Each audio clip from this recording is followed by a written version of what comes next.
Hi everyone, Spider-Man 1991 here to do my comic reviews for the week of August 1st, 2012.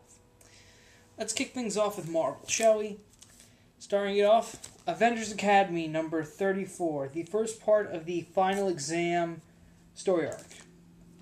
Now, what happens in this issue is Jeremy Briggs, who, if you've been reading Avengers Academy since the beginning, you know that he's been this kind of little sociopath that was rejected from the Academy when it was being formed, and now he pretty much is kind of like now he's sort of become a supervillain in training. Well, in this issue, he meets with the Academy kids and he is able to cure Hazmat and Metal of the problems that have been plaguing them because of their powers.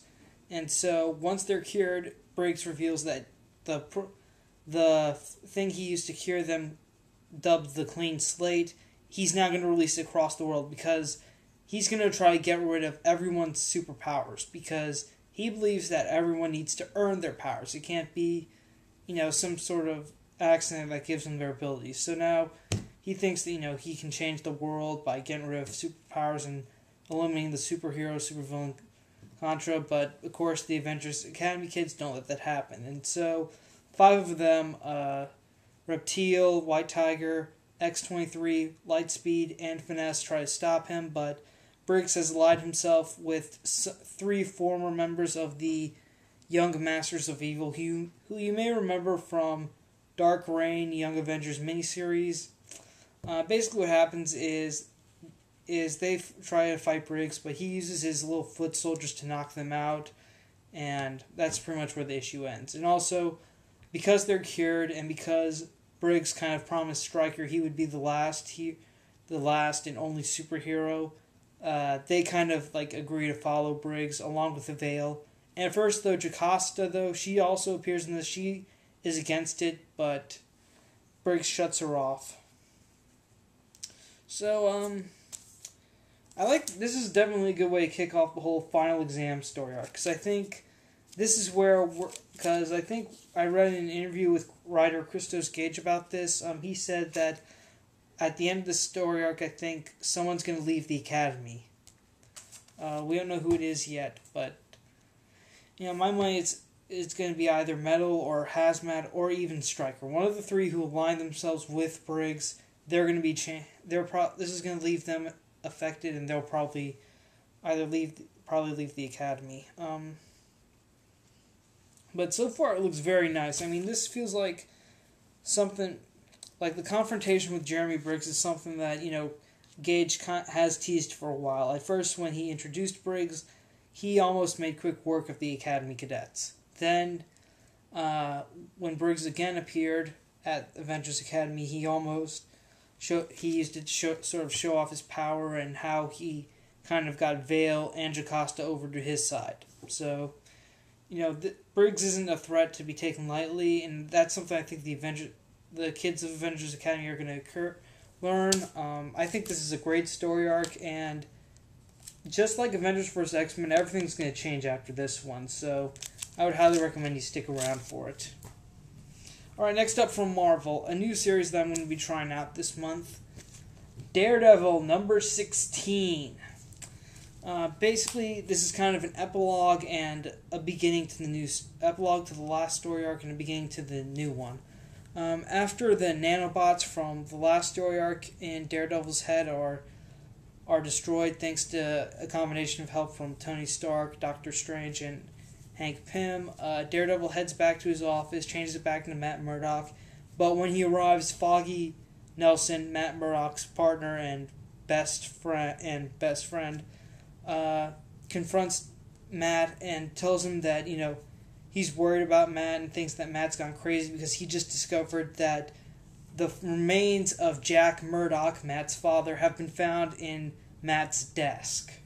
And Matt confirms that it is his dad because he recognizes the skull and also the boxing gloves that were there because he buried his father with them. And so Foggy's just furious at Matt because he's done covering for Matt all the time because he's out being Daredevil. So he says that, you know what, Matt, until you get this is just it, Matt. And he basically fires him. That's what happened. Foggy kicks Matt out, tells him that, unless he actually wants to get some psychological help, he's not welcome here anymore, and he has the Murdoch taken off of the door for Nelson and Murdoch attorneys at law. So that's pretty much what happened. So that's a real game changer thrown into the old Daredevil plan. I really look for. That was definitely a nice. This is definitely a nice sort of, I'd say, jumping on point, especially for me because I'm just now starting to get this series monthly, and and Foggy has been through a lot with Matt, so everything has its limits, even friendships, even your best friend can have limits with you. So, and I think that's the message I'm getting from this so far. But now Matt as Daredevil has to figure out who did this and why. And I look forward to it a lot, and I really look forward to it. It definitely seems like something that I think a lot. If you have read Daredevil, if you have read Daredevil before, and you know about Foggy Nelson, I would definitely recommend you pick this story arc up. Even if you're not sure whether or not you want to get Daredevil, I would say start with this story arc because it seems like it will definitely pay off in the end. All right, next up, Peter Parker, Spider-Man, number 156.1. In honor of the 50th anniversary of Spider-Man, Marvel has decided to briefly resurrect some canceled Spider-Man titles for this month only as .1 issues. And in this .1 issue, Spider-Man returns to the warehouse where he confronted the burglar after Uncle Ben was killed. And Spidey discovers some criminal activity going on there. He goes in, fight crime, do his thing, but during the process, the warehouse is destroyed and the building collapses. And Spider-Man is able to save some people, but pretty much even though at the end of the adventure though, Peter realizes that even though this building is gone, that he'll never forget what happened there and how that was the place where he learned that with great power comes great responsibility. It's written by Roger Stern. I would highly recommend this to Spider-Man fans because, especially this month only, because in fact you should give most of the .1s that are Spider-Man .1s coming out this month a chance because some of them are actually very good, especially this one because it was touching to see Peter go back to where he figured out that where he confronted the burglar for the, I'd say, second. For the first time after Uncle Ben was killed. I think this is a very nice story. It's really well written. I would definitely recommend you pick it up. And yeah, it's only $2.99, so if you can spare the $3, I would highly recommend it. Now for something that does feature Spider-Man, and it is probably what I would consider comic book of the week. Avengers vs. X-Men, number 9. Alright, the Avengers have... Storm and Charles Xavier have decided to help the Avengers, and they help them by leading them to where the X-Men, or where the Phoenix Four have stashed most of the captured Avengers. And it's this active volcano with these beasts from Limbo that Magic summoned. So the Avengers storm the volcano to free their allies, then suddenly Colossus and Magic appear. And right when they attack, though, Spider-Man really steps up to the plate here. He takes them both on by himself and tells all the other Avengers, you know what, leave these two to me. Go get everyone else out. That's all that matters. And so pretty much Spider-Man's taking these huge hits from Colossus. I mean, even the little monologue boxes have stains of blood on them from Peter's thoughts, oh God, so much pain. And this is the really part that I really loved about this issue is that when it looks like Colossus and Magic are about to kill him, Spider-Man just says, you know what, you two are brother and sister, and you know what, he convinces them basically he just convinces them to take each other out. He does that. He convinces two of the Phoenix Four to take each other out, and that's what happens. Colossus and Magic knock each other out, and the Phoenix leaves their bodies. And then fortunately though, the Avengers, after they get everyone out, they come back, they find Spider-Man, but however, right after he defeats Colossus and Magic. So that means that the fractions of the Phoenix that possess those two have now gone to the remaining Phoenix members, which at this point just consist of Emma Frost and Cyclops. And the issue ends with Cyclops arriving at the city of Kunlun here to retake Hope. Okay. This is definitely my favorite issue of Avengers vs. X-Men. Spider-Man took on two members of the Phoenix Four, and he came out alive. I mean, he really stepped up to the plate so that everyone else could get free. This proves why Spider-Man needs to be in the Avengers, okay? I mean, come on. I mean, Spider-Man fans should get this issue. Even if you're not reading Avengers vs. X-Men, I would definitely recommend this to Spider-Man fans as well as Avengers fans. I mean, he really stepped up. I mean, Spider-Man really stepped up. I mean, it shows one of the positive qualities of Peter Parker is in that he doesn't want his friends to get hurt. And he was willing to fight probably two of the most powerful mutants on the planet at the moment, just to make sure everyone got out okay. Even though he probably had like zero chance, barely any chance of survival, he still went with it. Bravo, my friend, bravo. Alright, moving along, time for DC. Probably should have done this first since... well. Okay, Smallville, Season 11, number 4. Basically, Superman defeats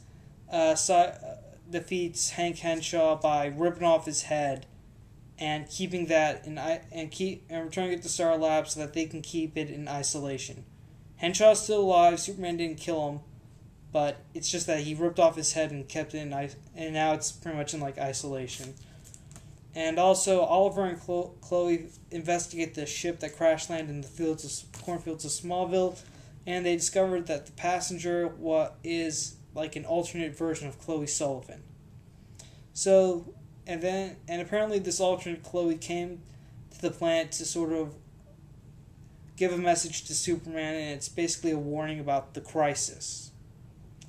Obviously, that's going to be the big thing for this season, and also after the whole Hank Henshaw incident, Superman goes to confront Lex Luthor, and Luthor reveals that the radiation that powered the space shuttle that caused Henshaw's accident, most of the radiation went to Superman, and now it gives off a reading that doesn't do any physical harm, but now Luthor can track Superman's every move.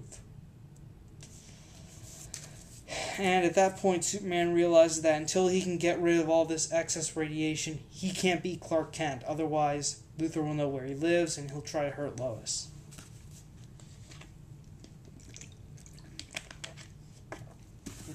Alright, well, gotta say though, not a real exciting conclusion to the whole Henshaw fight itself. Had a real anticlimactic ending, but there was some good dialogue here about when Henshaw's like angry at Superman for not saving him, and he kind of talks to Superman about how he can't save everyone and stuff. There was some good dialogue there. Plus, the scenes where Lex Luthor and Superman are also brilliantly written. They are great. I would recommend, though, if you did enjoy the Smallville TV series, that you should give this series a try. Pretty much. And, another thing, Henshaw isn't referred to as the cyborg Superman. At all. I mean, he is using, like, a Superman android as his cyborg body, but there's, like, no S symbol, or he doesn't really distinguish any kind of Superman trait other than the super strength and stuff. I mean, he's just basically the cyborg. Alright, that's what you can consider him. Okay, moving along. Earth 2, number 4. Flash, Hawkgirl, and Green Lantern go to Washington, D.C. to take care of Solomon Grundy. And here's an interesting thing. Even though Green Lantern can fly and he apparently has super strength, he hasn't been able to make a construct yet. Like a Lantern construct. I mean, what up with that? Maybe that's something that James Robinson, the writer, hopes to elaborate on something sooner. Or maybe it's something to do with the ring. Or maybe it's Alan. But, I don't know, it just seemed pretty lame that he couldn't summon something with the ring, like create something. That just seems a little ridiculous. And also in this issue, we're introduced to Earth 2's version of the Atom, a.k.a. Al Pratt. Apparently 5 years ago during the apocalyptic invasion, there was an explosion, and Pratt survived, but he gained superhuman abilities. He can change his size, like go from subatomic to giant sized. And from the way his hands were glowing, I assume that that's some sort of energy powered related punch, I think, because the original Golden Age Atom eventually gained some sort of ability called like a radiation punch, I think. Like an atomic punch, I think that's what it was. Like his hand irradiated energy, and that gave him like a energy punch.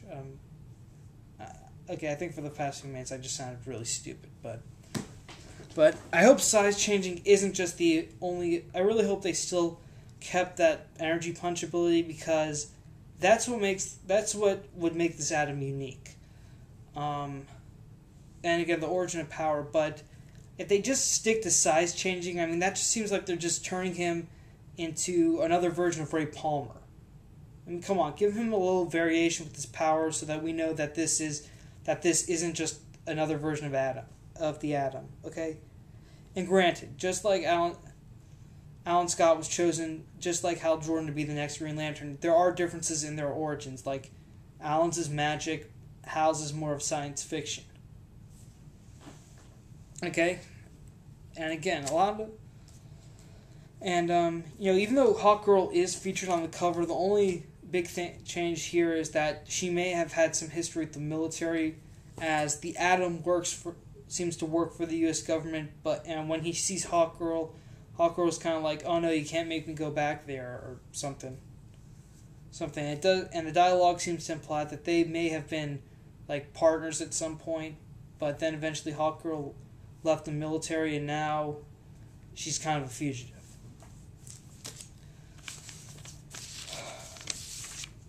But in conclusion, my thoughts on Earth 2 number 4. It doesn't really seem like there was a lot to elaborate on with the Atom. Again, I hope that his powers aren't just size changing. I hope he still has some of his original powers with him. Okay, moving right along. Animal Man number 12. Rot World begins here. This is just what the issue says. It's just a prologue. And if you have been reading both Animal Man and Swamp Thing, well, good news. Your anticipation is paid off, because in this issue, they finally meet. And it continues on at the next issue of Swamp Thing. Now then, Rot World is officially beginning, and it's supposed to be this big crossover which Jeff Lemire and Scott Snyder have been building up in both Animal Man and Swamp Thing respectively, and for some reason this crossover is going to involve Frankenstein and the Agents of S.H.I.E.L.D. for whatever reason, I guess to try to save the book from cancellation, but it ain't going to happen. That thing's going to get canceled. But back to my main point. I think the whole Rot World story is just going to be contained in both Animal Man and Swamp Thing. In case you're wondering whether or not I will get the Swamp Thing issues, my answer is unfortunately no. I'm not going to be getting them, because for one reason, I plan on getting a few more. I plan to start within the next month to start getting a few new series like Daredevil and Nightwing, and a few more series that are going to be started with Marvel now. There are a few Marvel books I plan to get, mostly Marvel, but I mean the only DC book that I would probably consider getting now adding is Nightwing. That's basically it for me. And yeah, I know what most of you are gonna try to convince me to get Swamp Thing. Like either A, it's part of Rot World, B, it's written by Scott Snyder, but I'm really not interested in that. Sorry about that. Okay, so in conclusion, the Rot World, the meeting between Animal Man and Swamp Thing in this issue, I think it pays off for the people who really like Animal Man and Swamp Thing. You know, I think it pays off for them because this is something that has been building up ever since they introduced the Rot into both books. Again, when it comes to the Rot World crossover, I'm not going to be able to fully enjoy it because I'm only going to get the Animal Man side of things. And I hope that, you know, for the sake of the readers who don't really want to buy all the extra issues, that that can be sort of self-contained and followed only through one series, but, you know, it probably won't be. So I'll probably only be able to get like 1/3 of the story, unfortunately. But still, it seems like Jeff Lemire and Scott Snyder are going to do know what they're doing, and you know, I think this is going to be something that will pay off to both fans of both books. All right, next up. All right, final comic, Action Comics number 12. I've really liked Action Comics since the relaunch. I liked what Grant Morrison did. Unfortunately, this issue just killed it for me. I mean, the start of this issue was okay. Alright, we get to know more about this attacker that's attacking Metropolis. He has sort of a similar origin as Superman. He was actually born on Earth, but he was raised in Kansas, you know, on a farm, had strange powers, but unfortunately the boy was kicked out. The boy was eventually kicked out of his own home, and these aliens found him, and instead of being a superhero, the aliens that took him kind of made him into sort of a hunter for them to find, like, the special people of their species, or what they refer to as Neo-Sapiens. And Superman pretty much thinks he could beat this attacker who has telepathic and telekinetic abilities just by, you know, only relying on instinct and trying to block out his thoughts as he can. And he's able to do some heavy damage, but then the hunter just basically teleports away back to his spaceship, and Lois Lane is seriously injured, so Superman ends up taking her to a hospital, and he reads almost every single medical journal there, and he's able to operate on her, thus saving her life. Oh yeah, and another thing, the fire department noticed the helmet and jacket that Superman wore as part of his new civilian identity, and they basically just assumed that Johnny Clark is dead. Like, he was just vaporized during the whole destruction or whatever, and that's the end of Johnny Clark. Then when Superman is sort of changing into some civilian clothes, Batman shows up and he talks to Superman, tells him that, you know, as Clark Kent, you wrote a lot of interesting articles, and you know, you did help a lot of people by being a reporter, so for your sake, you should be Clark Kent again.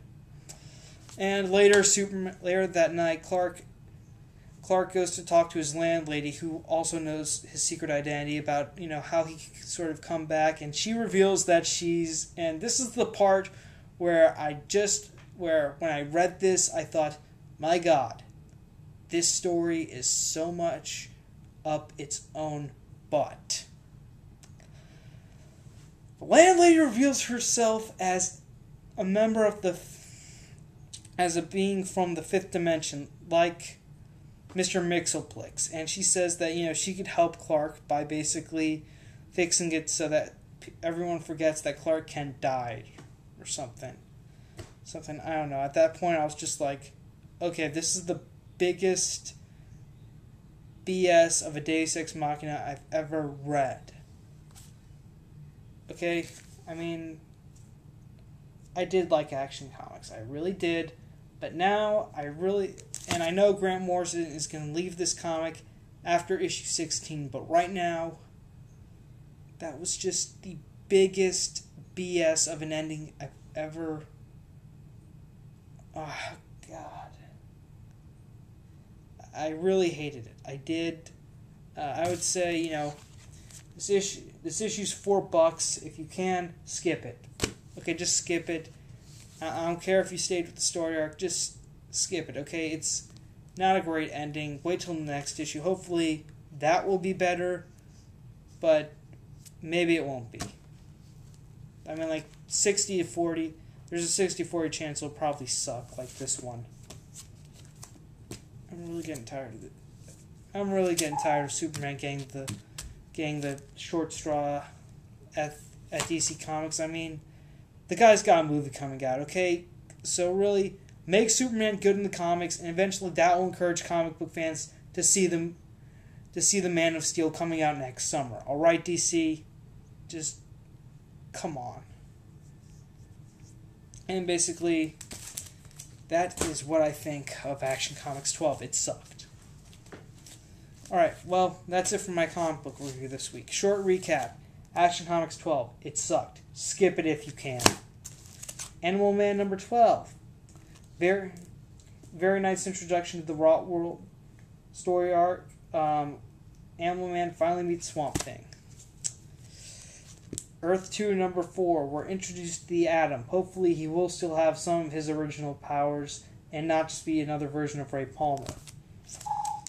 Smallville season 4. Nice dialogue, however the fight scene was a little anticlimactic.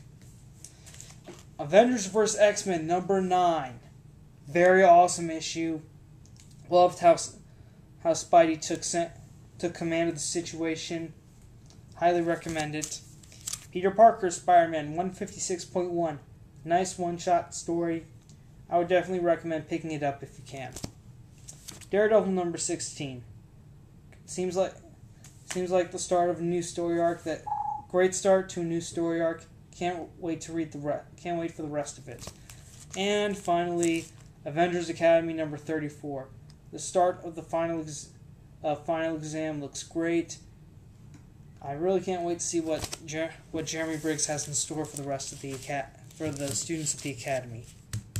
Okay, that is it for my comic review for this week. Thank you for watching. Thank you for subscribing. Spider-Man 1991 saying see you later.